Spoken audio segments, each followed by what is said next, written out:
Sandrine Rousseau, est-ce que cette rencontre prévue à Matignon peut, selon vous, débloquer la situation? Vous dites enfin ou trop tard? Mais j'ai dit bien trop tard, mais enfin. Voilà. Bien trop tard, on a eu quand même des semaines et des semaines de manifestations et il n'y a pas eu la moindre invitation à se rendre à Matignon. Quelle est cette première ministre ? Quelle est cette première ministre qui ne reconnaît pas les syndicats alors que les syndicats, je le rappelle, pour être représentatifs, sont élus. Donc ils ont une légitimité à porter la contestation sociale et à représenter les salariés. Eh bien, c'est la question. Et c'est pour ça que moi je pense que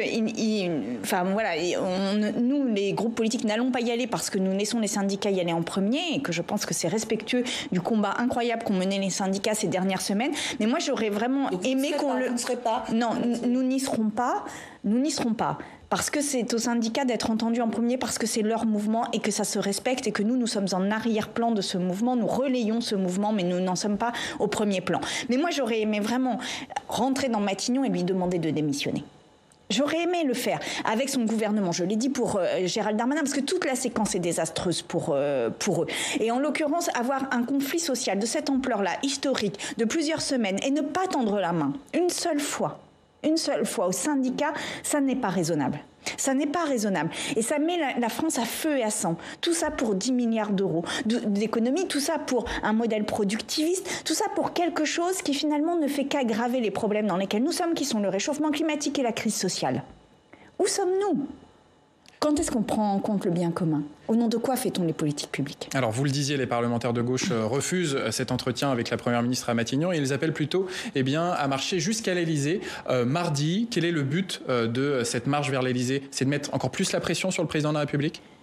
C'est de dire que Emmanuel Macron est le grand ordonnateur de cette séquence et qu'il ne va pas se défausser de ses responsabilités.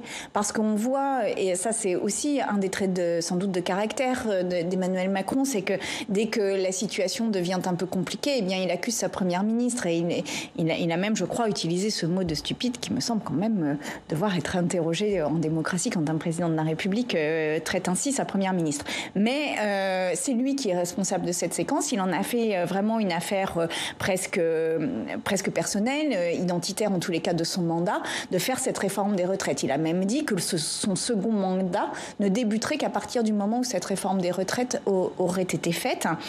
Et donc, c'est lui le responsable de cette séquence. Et c'est pour ça que je pense qu'il est important aussi de se positionner vis-à-vis d'Emmanuel Macron en lui disant, nous ne sommes pas dupes. Et nous serons là. Et nous savons que c'est vous qui soufflez sur les braises d'une France qui va mal. Et vous allez tous marcher vers l'Élysée, y compris avec les Français. Vous appelez ce jour-là devraient être dans la rue. Vous les appelez à ce jour-là? Alors ça, je n'ai pas encore discuté avec les autres groupes politiques, mais peut-être, pourquoi pas. Ce serait bien que les Français manifestent devant l'Élysée, selon vous ?